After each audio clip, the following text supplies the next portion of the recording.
We are Tottenham TV here, back with another player ratings video, fresh out the North London derby. Yeah. We drew 1-1. You just go, just breathe a big sigh of relief after that one. It's not been a great week for Spurs fans, has it, Sim?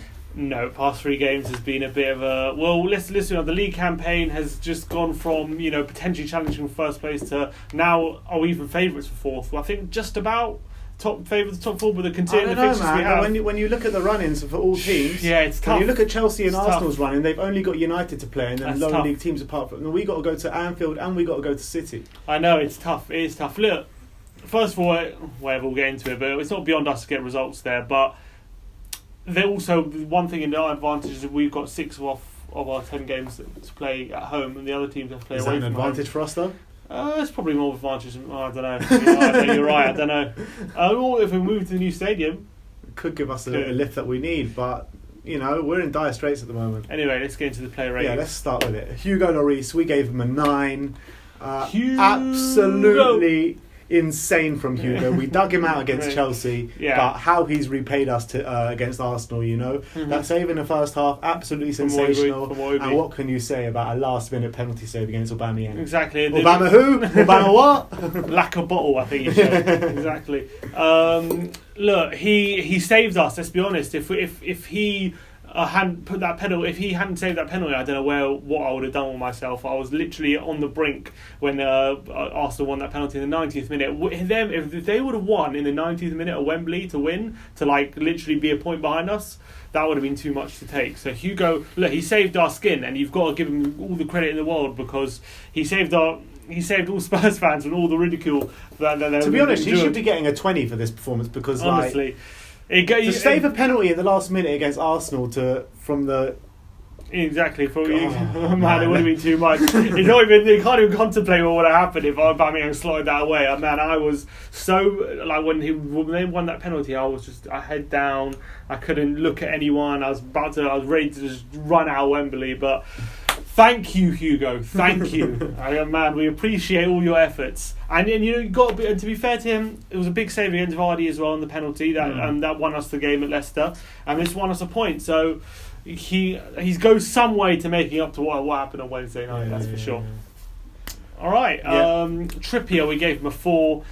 Better than Wednesday, but I don't know if I'm saying much. I mean, that's only better than Wednesday because he didn't pass it into his own net. Yeah, exactly. To be fair to Trips, he saw a lot of the ball, didn't he, in this game? A lot of the ball. He was a constant outlet. I mean, I remember saying to you in the first half, Trippier started the game really well. He had, but... kind of declined from that, didn't it? Again, partly his fault and partly how the team was set up. He got in so many positions and he was whipping in crosses, but...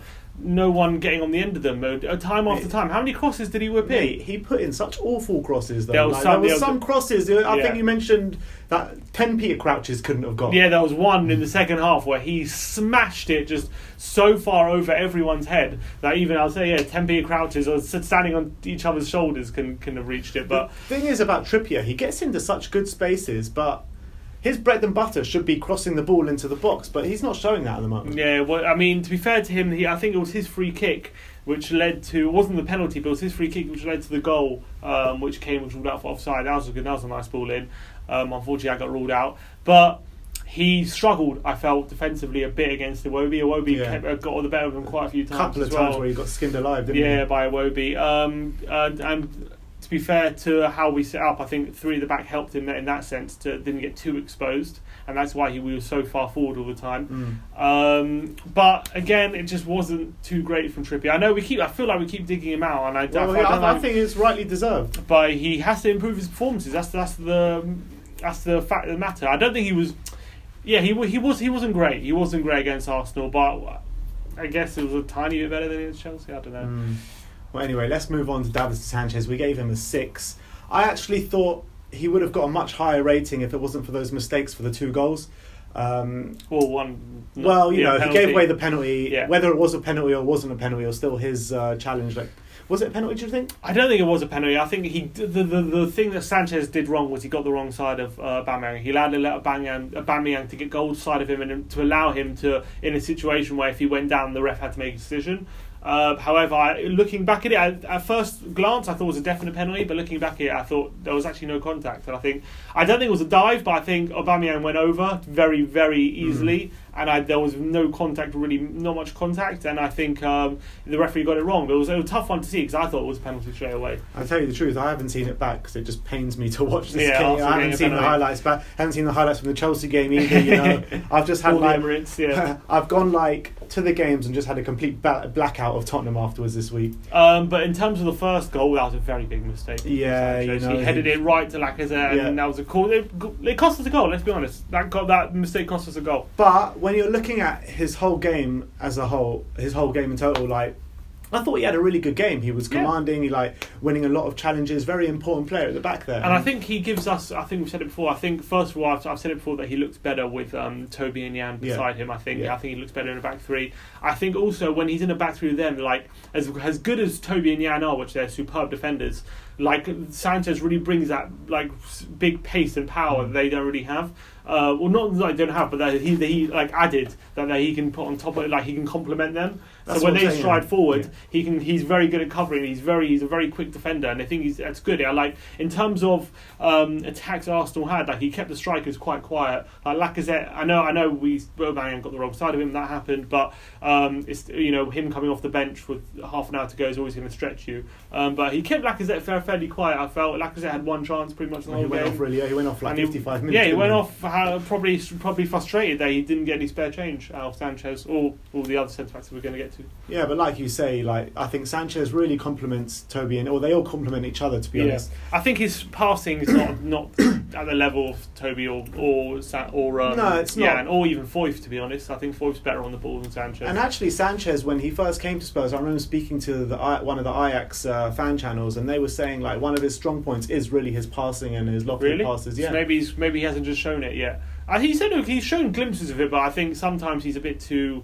He has opportunities to get passes off, and he's just a bit too what's the word? Loose with his passing. The thing is with Sanchez, he makes quite a few mistakes, but everyone forgets actually how young he is and how much he has to learn, and how I think he's going to be a very, very good defender for us. He will be. He's not there yet, but he's going to be. Yeah. All right. So Toby Alderweireld, we gave him a 7. Pretty solid display from him, alongside Jan Vertonghen. I thought him as well as the other 3 centre backs helped keeping Arsenal fairly quiet on the day. Although Arsenal, it's a tough one to look at it. Who was the better team in this game? I think draw was probably a fair result, but I think in terms of the chances Arsenal created. In the middle, they didn't create too much. It was more from the flanks. So you got to say Toby kind of did his job fairly well. Yeah, I think it was all down to Sanchez, Toby and Jan because they were so strong. I think all 3 of them played really well, and it limited Arsenal to quite a few chances.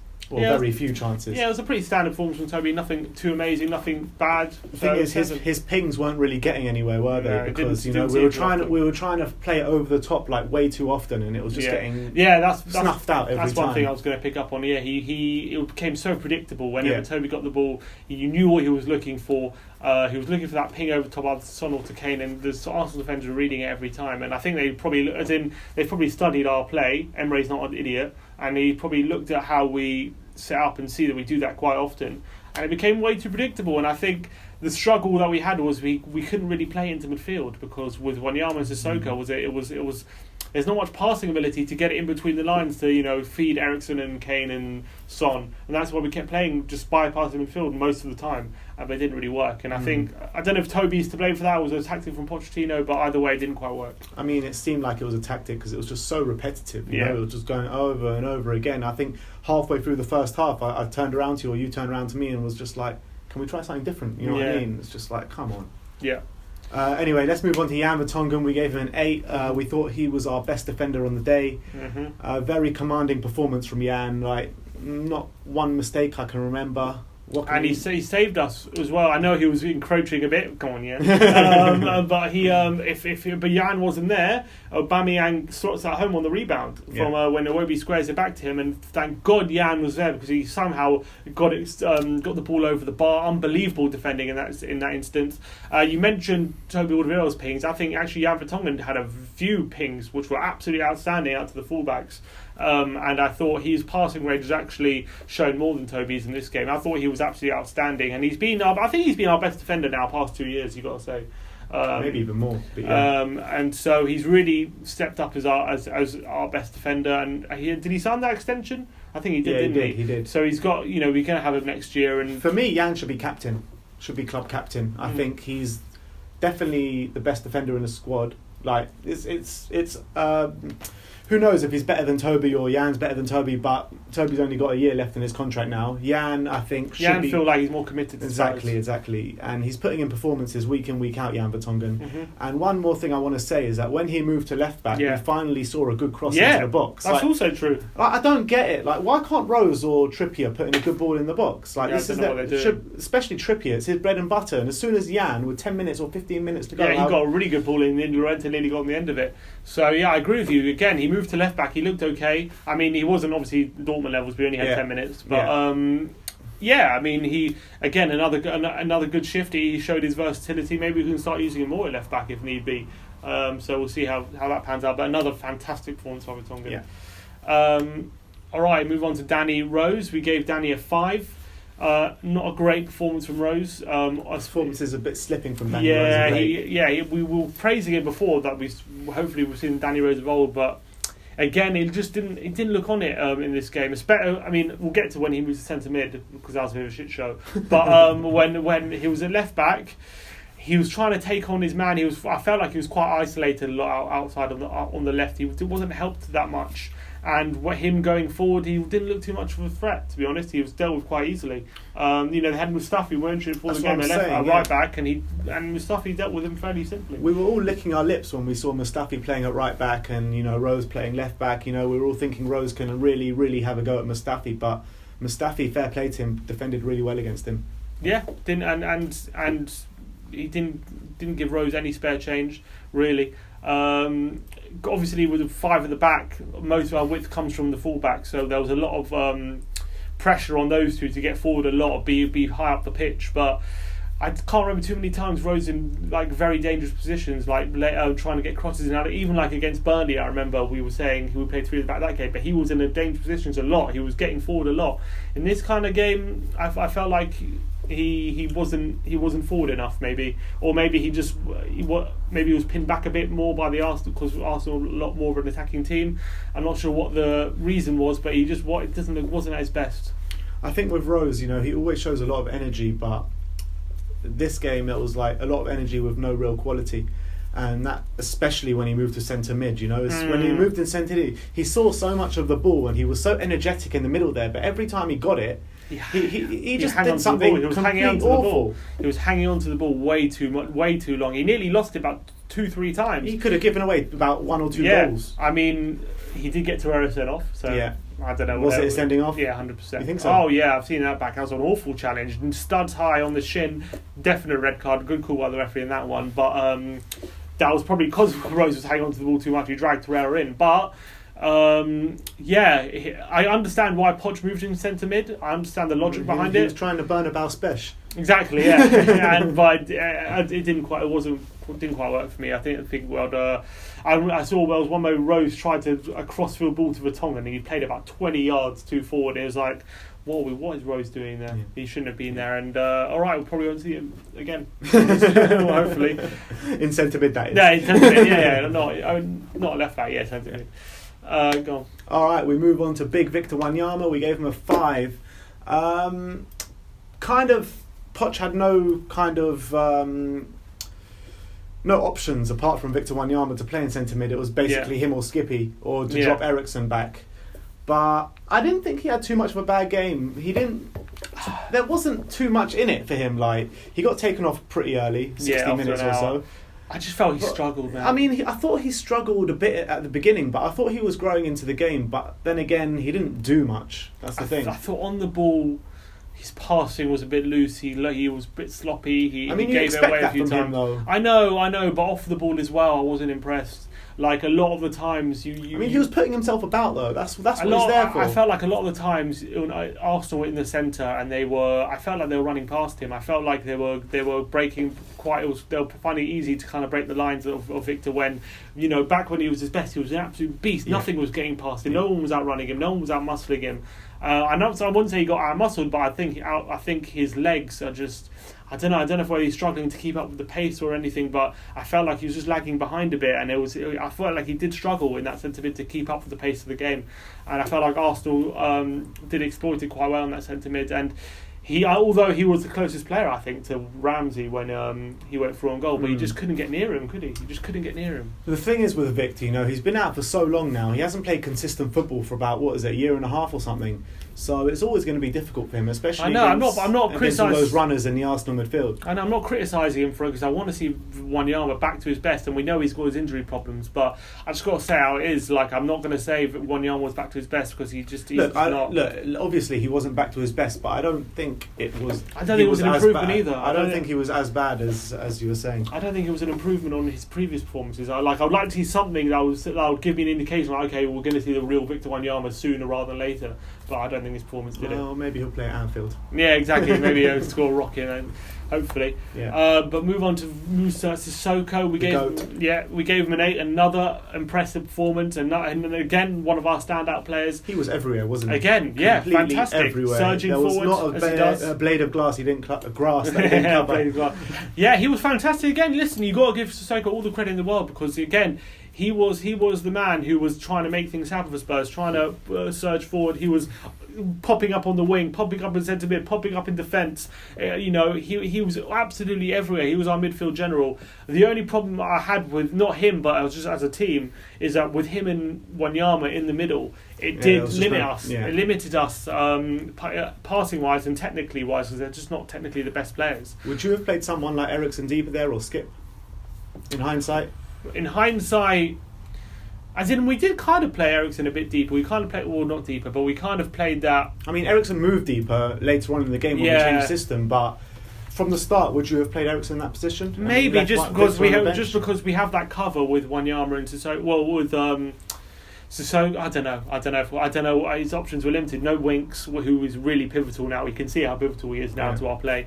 And no Dyer. Maybe I would have considered Skip, but I'm not going to criticise Pochettino for not throwing Skip into the deep end in this kind of game. Yeah. I think playing Wanyama was probably the right thing in the circumstances. But to be fair to Skippy as well, I'm not Skippy. To be fair to Poch, like throwing Victor Wanyama in there is also throwing him in the deep end because he hasn't played. I know he is, but at least Wanyama's an experienced player. Yeah, I know what you're saying. Yeah, he can probably handle it more than someone like Skip, who if he makes a mistake in this kind of game, he'll probably take him a lot longer to get over it.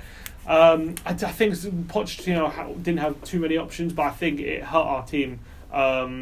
On that kind of, I think we were right physically, but on technically we were lacking, and that's why we kept bypassing midfield, and that's why we struggled to really create any passing moves. Even against Chelsea, I thought our passing was a lot better than it was against Arsenal. Yeah. Who went off for Arsenal at half time? Guendouzi. Yeah, so he's usually performs really well for Arsenal, but I think he couldn't handle Sissoko in that first half. He probably got bullied a bit. He was getting bullied a bit by Sissoko. That's why they had to bring on Torreira. Yeah, exactly. That's true. No, listen, Sissoko was fantastic. I've got no complaints about him individually. I just think as a team, him and Wanyama didn't quite work. Yeah, fair enough. We move on to Christian Eriksen. We gave him a 4. Another poor display from Christian Eriksen. Personally, I think he's got his heart set in Spain already. I know you disagree with me, as we had a bit of I disagree. disagreement in the fan cam after the game, but Eriksen for me has been anonymous for a number of weeks now, and the guy, he's got the whole contract thing lingering over his head, and I just can't see how that's not an issue, because he doesn't know where he's going to be playing his football next season. If he wanted to stay at Spurs, the contract would have been signed, and I genuinely believe he wants to leave Spurs at the moment, and he's not going to be here next season. I mean, I just think I don't disagree that there's a good chance he'll leave Spurs at the end of the season. I don't think he's the type of player who's going to down tools just because he's yeah, but sometimes it's just a natural thing. Sometimes, when you've got your heart set on something else. And I think you could point to so many seasons that Eriksen's been in the club where he's had periods like this where he's 2, 3, 4 games he just hasn't been on it and he hasn't been with it, and then he bursts into life, into form. And I don't think look, I agree with you, he's out of form at the moment. I agree with you, he's not playing at his best, and he's definitely something's wrong with him. But I don't know if I'm going to put it down to the contract or him not trying to play his heart off Spurs. I can see a guy trying. I don't see a guy not trying when I watch him play. I'm sorry, I don't. That's not what I see. I just see a guy struggling for form and struggling for a bit of energy. Maybe he needs a rest. Maybe he needs something to re-energise him. Maybe this 3-week break will help him, because in the Champions League against Dortmund he had a very good game. I think he's had good games fairly recently. But I do agree with you, in the Premier League he's not playing great. In this game he struggled again. Although his set piece led to the penalty, which got us level. But other than that, it wasn't too much. I'm not saying that he's purposely putting in bad performances because he doesn't want to be there. I just think maybe it's a subconscious thing, maybe when you're thinking about a contract or you're thinking about where you're going to be playing next season, your mind is not 100% on the game. You might be right. I can't say you're wrong, but all I would say is I think we have seen this kind of period from Eriksen before. It's not the first time. But when you're saying we've seen these periods from Eriksen before, usually what Eriksen is like is he has a slow start to the season, and when it hits a certain stage, he's just at it until the end of the season. You know what I mean? Well, but last season was the opposite. He had a fast start to the season, and then he slowed down a bit, and then he got fast again. He goes through periods. By and large, he's a fairly consistent player. He does go through a period here and there where he'll struggle for form, and I just think it's one of those periods. But I think he's been struggling for a while, to be honest. I don't think it's that long. Whatever. All right. I mean, listen. You could be right. So I don't know. I'm not saying you're definitely wrong, but it's just my opinion. I don't think it is. All right. Heung-min Son, we gave him a 4 as well. Again, he as like on Wednesday against Chelsea and against Burnley, really he's struggling big since time. He's been back from Asia. Really, I know he got those goals when he first came back, but he wasn't putting in the performances. We even said it, to be honest. We said it. It was one of those performances where 3 games in a row he really didn't do very little, but he came up with really crucial contributions when it mattered. But for some reason, those contributions aren't happening, and these kind of get in recently. Past 3 games, he hasn't been able to find the net, and he has been struggling when he's not on it. When he's not got that freshness and that sharpness. He's kind of a liability in the team, because when he doesn't have that, his touch is off, and I feel like he runs out of energy a lot quicker. Like by the 60th minute, he's dead. Like he's run out of energy because he's just constantly running all the time.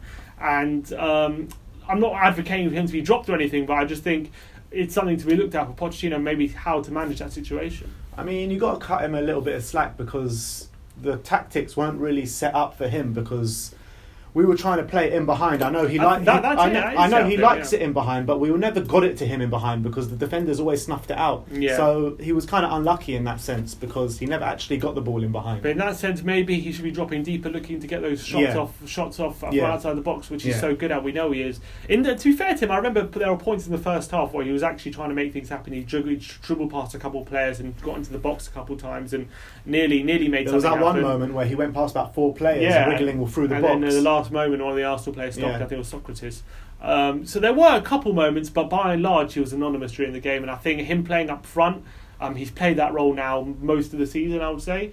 And it might be time just to get him back out of the wing, maybe Fred, just to change it up a bit. Freshen it up, exactly, just to see what you can do, because we know he can play that role. And I think maybe we've been playing this formation 4-3-1-2 ever since that Chelsea game, really, back at Wembley. And it worked for a while, but I think it may be going stale a bit now, and maybe we just need to go back to having a few wingers and get Lamella or Lucas back on the pitch, and maybe they'll freshen up how we play, because we do seem to, from an attacking point of view, we seem to be running out of ideas. Yeah, well, the thing is with that formation, you're relying heavily on our fullbacks to provide the crosses into the box, and you're relying a lot on the runs in behind. So fullbacks and runs in behind, and when Trippier and Rose or whoever's on our fullbacks can't put in good crosses, then the formation doesn't really work like that in that sense. Yeah, and for some reason, when we play this formation, we don't seem to be getting men in the box for crosses anyway. We seem to be trying. We see, because there's so much focus in the centre, because we only got the fullbacks out wide, so they're just running the wings, and we've got all that focus in the centre. But when we've got when we get the ball to the fullbacks and cross it in, there's only really Kane and maybe sometimes Son in there to even try and win a header. So that's got something. So when we're playing this formation, we need Kane and Llorente up front, basically. Yeah, maybe. I'm not joking. Maybe it's something to look at. I don't know. Anyway, that brings us on to Harry Kane. Yeah, we gave him a 6.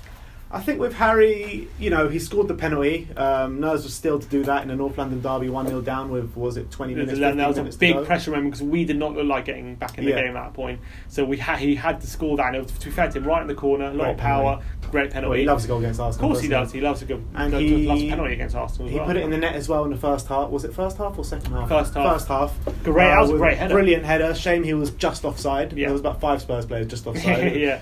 But it was a really well taken header. But apart from that, he was a bit lethargic. I didn't think he was really at it. I think he looked a lot better against Chelsea and against Burnley. Yeah, I thought he looked a lot sharper. He did look a lot less sharp in this game.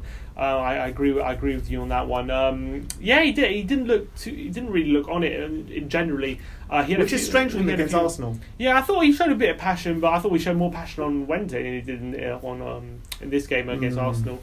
As you say, credit to him for striking the penalty away. He just wasn't great. He was probably better. I think he was more involved than like Eriksen and Son were. Yeah. But at the end of the day, maybe it was a lack of service. Maybe he was trying. He was part of with Son trying those runs in behind that just wasn't really working out for him. Maybe we could have utilised his hold up play a bit more, which I don't think we did.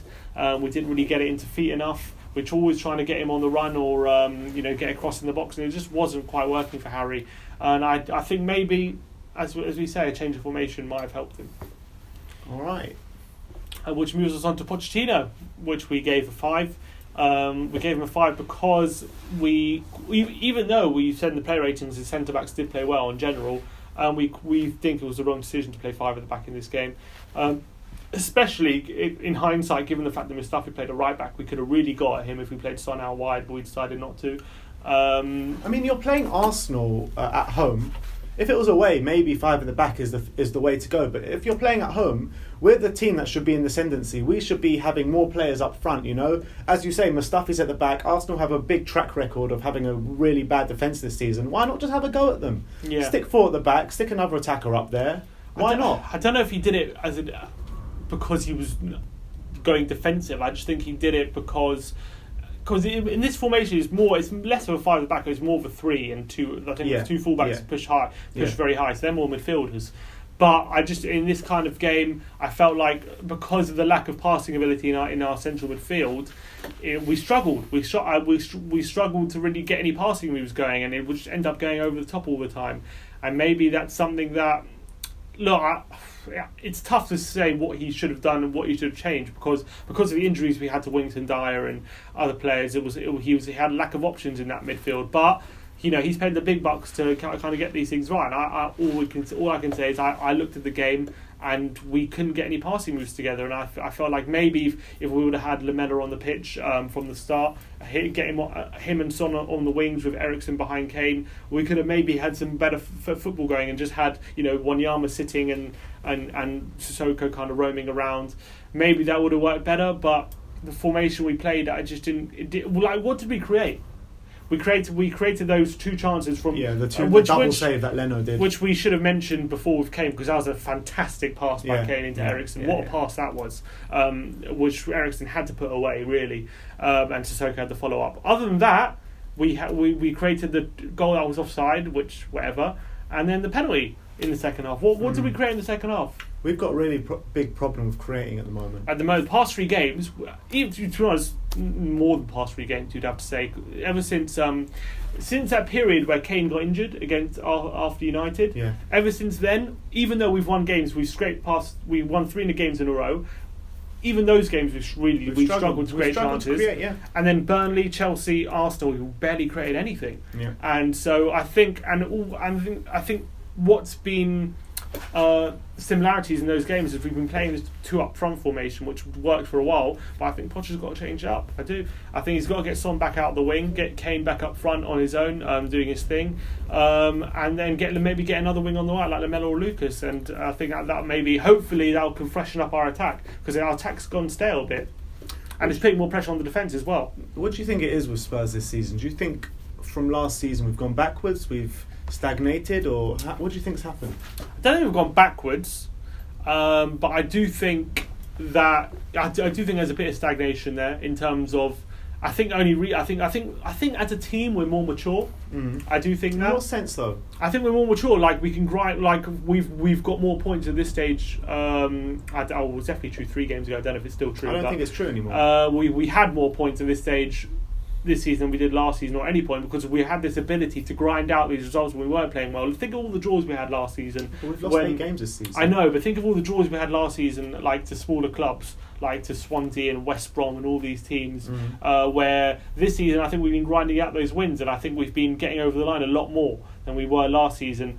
But I feel like this season we've lost more games, but I do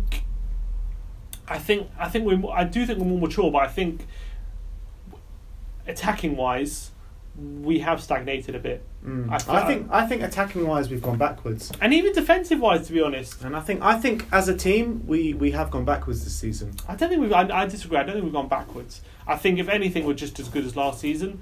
I disagree. I think we're putting in a lot more better performances last season. When you look at actual performances, you can probably count on your hand Champions League aside, Premier League performances.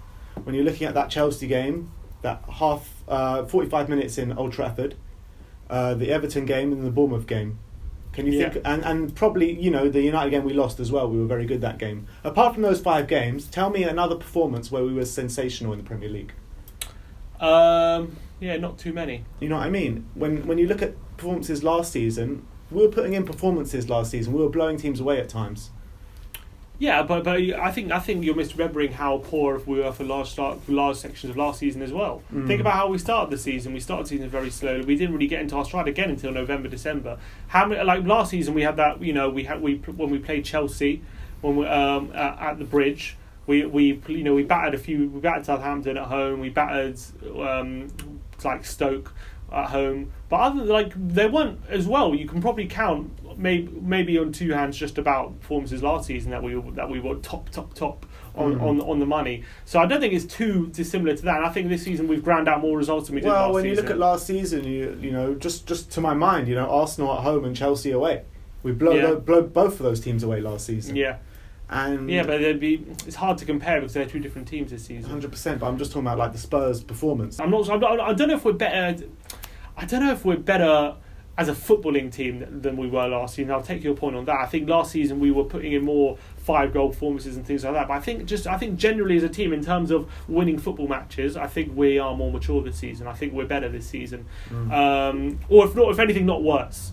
But I think the only reason probably is that if you're not going forward, you're going backwards, kind of thing. It's a fair point. Because if you're gonna struggle to finish in the top 4 2 seasons in a row, then it's pretty much the same thing. It's like you are stagnating, but stagnation is going backwards. Then we've got to see how we're doing in the Champions League, because we could be going one better in the Champions League, which we should be. Yeah.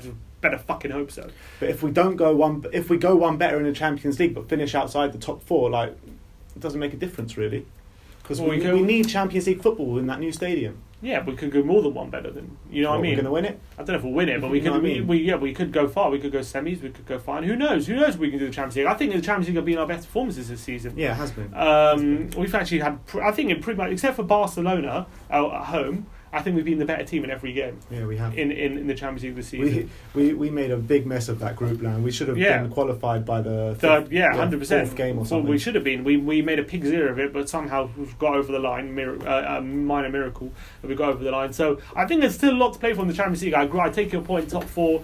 It's gonna. I think this week has been disastrous for our league campaign, and that if we could be sitting back at the end of the season thinking this week kind of ruined our season in terms of top 4 if we also go out in the quarters or even against Dortmund in the Champions League. But I've still got faith we'll get to top 4. I'm still confident that even though we've got I don't think we have to get points against City and Liverpool to make it, because I still think Chelsea, Arsenal are vulnerable. They got Europa League football. Don't forget that. That's going to take a toll on them. That's got to come back. Don't forget Man United as well are in the mix. Man United, they're about to. Man United 2 points behind us now. Man United, I would worry about more just because they're about to head out the Champions League, and so they're going to have just the league to focus on, and they're in very good form at the moment. So, and I think they got a good squad. To be fair to them, I think their squad was they were in a big false position at the beginning of the season. So, I'd worry about them. Chelsea and Arsenal, I'm pretty confident we got them. We're going to finish above them. But it's a big fight. You can be confident after this week. I know, I'm still confident. Listen, seasons go through difficult times. It's a difficult time for Spurs. Yeah, but this is a very pivotal time. There's 9 games left of the season. I know, but hopefully we can get a second win. Listen, we've got a big 3-week break coming up. Hopefully we can re-energise, come back and look a lot fresher after that break. I'm just thinking of positives. Beginning of the season, we won our first 4 games, and everything was sort of amazing. Then we lost 3 in a row, including Champions League. Then everything was like awful again, and then we went on a good run. Then back, this is I think we're going through a difficult period at the moment. I'm confident we can get through this period. I'm confident we got the squad to do it. When we get players back from injury, we'll go through this break.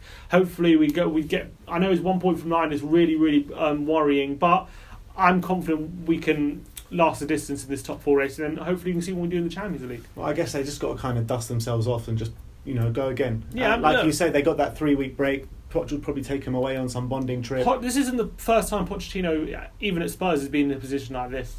So he's been there, he's done it. I'm confident he can get through it again. He usually comes up with something new, like a change of formation or something like that. I think we're around about that time where it's back due. So hopefully we'll see what Poch can come up with. It's a test for him. Of course, it's a test, but I think he's a good enough manager that he can come through that test, and I think we've got the squad to make top 4, and we'll see what. I think Champions League is our main aim now. Of course, I'm always going to put my trust in Poch because he's a great manager. Yeah. But let's move on. We fly out to Dortmund tomorrow. Can't wait for this trip. I love European away days. The European away games is what it's all about. It's going to be our 3rd trip to Dortmund, or my 3rd trip. Your second trip, isn't it? To Dortmund, yeah. First time I went there was a complete shit show in the Europa League. The second time we went there, we topped the group in the Champions League. That was a party that day. That was a complete party. And the third one remains to be seen. We're 3-0 up from the first leg.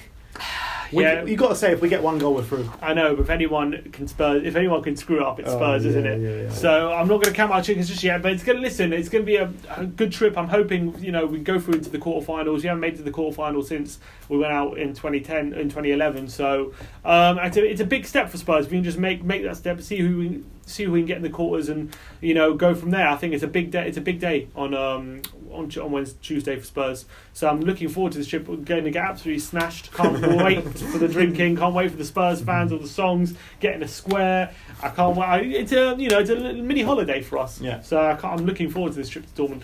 All right. So check out for all our content surrounding the Dortmund game. We'll be out there. You're going to get the vlog. You're going to get the pre-match and post-match stuff. And as always, come on, Spurs!